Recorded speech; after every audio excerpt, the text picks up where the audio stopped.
नमस्कार, मैं हूं नीलू। तो अमेरिका में डोनाल्ड ट्रंप की वापसी के बाद किसी ने नहीं सोचा होगा कि भारत के साथ उनके रिश्ते अब तक के सबसे निचले स्तर पर पहुंच जाएगा। निचले स्तर का हमारा कहने का मतलब है कि अब तक भारत और जो अमेरिका थे उनके रिश्ते बहुत बेहतर थे, लेकिन अब रसातल में चले गए हैं। अमेरिका ने भारत पर 50% टैरिफ लगा दिया। वहीं पाकिस्तान के उनके जो लोग हैं वो अब उनके बड़े करीबी हो गए हैं, यानी पाकिस्तान और अमेरिका के बीच खूब दोस्ती ठन रही है। पाकिस्तान के अघोषित शासक फील्ड मार्शल असीम मुनीर दूसरी बार अमेरिका के दौरे पर पहुंचे। अमेरिका ने इस यात्रा पर जनरल मुनीर को एक बड़ा और भारी भरकम गिफ्ट दे दिया। अब वो गिफ्ट क्या है? अमेरिका ने बलूचिस्तान लिबरेशन आर्मी को विदेशी आतंकी संगठन घोषित कर दिया। साल 1947 से आजादी की लड़ाई लड़ रहे बलूचों के लिए अमेरिका का ये कदम बड़ा झटका माना जा रहा है, वो भी तब जब पाकिस्तान की सेना चीन के साथ मिलकर बलूचिस्तान के प्राकृतिक संसाधनों पर कब्जा कर रही है। और इसी अमेरिकी दौरे पर असीम मुनीर ने भारत ही नहीं बल्कि आधी दुनिया को परमाणु धमकी दे दी। अब ये किसकी शय पर हो रहा है, ये तो पूरी दुनिया जान रही है।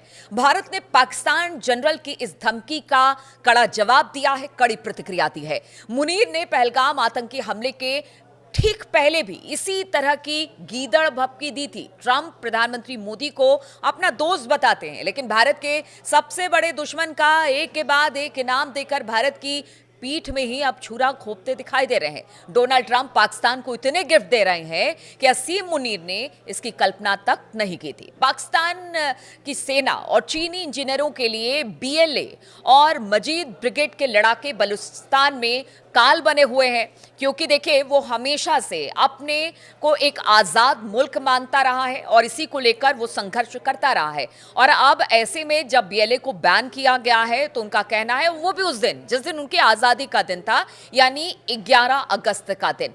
बीएलए के सदस्यों ने हाल ही में जाफर एक्सप्रेस पर कब्जा करके अपनी ताकत का एहसास भी करा दिया था। ये पूरी दुनिया ने देखा था और इस हमले में कई पाकिस्तानी सैनिक मारे गए थे। बीएलए ने चीन के कई इंजीनियरों को मौत के घाट उतार दिया। चीन को बलूचिस्तान से दूर रहने की धमकी भी दी। पाकिस्तान का आरोप है कि बीएलए को भारत से मदद मिलती है, जिसका भारत ने पुरजोर तरीके से खंडन किया। अब पाकिस्तान की सेना प्रमुख मुनीर ने अमेरिका को भी बलूचिस्तान के खजाने का एक चूरन दे दिया है और उसी चूरन का नतीजा है कि अब बीएलए को आतंकी संगठन घोषित कर दिया गया है। माना जा रहा है कि डोनाल्ड ट्रंप और मुनीर की इस चाल में फंस गए हैं। अब ये चाल में कैसे फंसे हैं वो भी आपको बताते हैं कि आखिर क्या चूरन चटाया मुनीर ने, जिसके बाद अमेरिका उनके शिकंजे में आ गया। तो बलूचिस्तान में रेयर अर्थ, सोना और कई अन्य खनिज मौजूद हैं। पाकिस्तान इसे निकालकर पंजाब को मालामाल कर रहे हैं। चीन भी इसे निकालना चाहता है और साथ ही ग्वादर में मिलिट्री बेस बना रहा है। अमेरिका का बीएलए और मजीद ब्रिगेड पर बैन का ऐलान असीम मुनीर के लिए एक बड़ी राजनीतिक जीत करार दिया गया है और वो इसके लिए अपनी पीठ भी थपथपा रहा है। अमेरिका ने कुछ हफ्ते पहले ही पाकिस्तानी सेना के पाले में टीआरएफ को आतंकी संगठन घोषित करके बैन लगाया था, जिसने पहलगाम आतंकी हमले की जिम्मेदारी ली थी। अमेरिका ने यह भी माना कि टीआरएफ लश्कर का प्रॉक्सी संगठन है। अब देखिए, अमेरिकी राष्ट्रपति जहां भारत के खिलाफ 50% का टैरिफ लगा रहे हैं, वहीं पाकिस्तान को एक के बाद एक गिफ्ट भी दे रहे हैं। डोनाल्ड ट्रंप ने पहला गिफ्ट असीम मुनीर को व्हाइट हाउस में बुलाकर दिया, जो इतिहास में पहली बार हुआ। दोनों के बीच भारत को लेकर ईरान के मुद्दे पर 2 घंटे तक बातचीत हुई और इसके बाद असीम मुनीर को दूसरा गिफ्ट अमेरिकी सेना के सेंट्रल कमांड के कमांडर माइकल कुरिल्ला के फेयरवेल में बुलाकर दिया गया और यही अमेरिकी सैन्य कमान पूरी खाड़ी देशों के सैन्य अभियान को देखते हैं। मुनीर को तीसरा गिफ्ट अमेरिका की धरती से सीधे भारत को परमाणु हमले की धमकी देने के छूट के रूप में भी ट्रंप ने दिया और चौथे गिफ्ट के रूप में अमेरिका ने बलूचिस्तान लिबरेशन आर्मी पर बैन लगा दिया, जो मुनीर की राह में बड़ा काटा है। वहीं जनरल मुनीर ने 5वां गिफ्ट इमरान खान पर मिला है। डोनाल्ड ट्रंप के आने के बाद इमरान समर्थकों को उम्मीद थी कि ट्रंप अपने दोस्त को बचाने के लिए मुनीर पर दबाव डालेंगे, लेकिन ऐसा हुआ नहीं। लोकतंत्र के पैरोकार बताते हैं कि अमेरिका के राष्ट्रपति डोनाल्ड ट्रंप ने जिहादी जनरल को गले लगा लिया और पाकिस्तान के सबसे बड़े नेता इमरान खान के जेल में बंद किए जाने पर चुप्पी साध ली।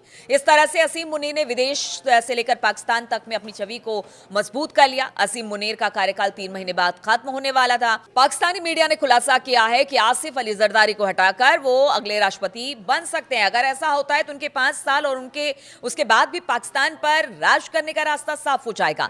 असीम मुनीर जिहादी सोच में शासन करते हैं, जो भारत के लिए बड़ा खतरा है। भारत ने अमेरिका की धरती पर परमाणु धमकी दे जाने का विरोध किया, वही अमेरिका ने इस पर चुप्पी साध रखी है। अब देखिए जिस तरह से अगर बलूचिस्तान को लेकर बातचीत हो रही है, बलूचिस्तान किस लिहाज से भारत के लिए अहम है और ईरान के लिए भी अहम है, क्योंकि देखिए ईरान का जो बॉर्डर एरिया है वो बलूचिस्तान से लगता है, इसलिए ईरान भी इसे लेकर अपनी बात रख रहा है। दूसरी तरफ चीन जो अब तक वहां पर अपने पैर नहीं जमा पाया है, वहां बलूच आर्मी लगातार इसका विरोध करती आ रही है। अब अगर अमेरिका भी वहां पर पहुंचता है, और क्या अमेरिका के लिए एक बड़ी डील है या एक बेकार डील है, और क्या इसका खामियाजा अमेरिका को उठाना पड़ेगा, क्योंकि चूरन तो चटा दिया असीम मुनीर ने, लेकिन इसके बाद क्या, अब इसे लेकर किस तरह का विरोध होगा। और जहां तक अगर बलूच आर्मी की बात की जाए तो उसके बड़े नेता ने कहा कि देखिए हमने हमेशा अमेरिका का साथ दिया है, हम अमेरिका के साथ हमेशा खड़े हुए हैं, और उन्होंने यह भी कहा कि अगर अमेरिका हमें स्वतंत्र देश घोषित करता है तो फिर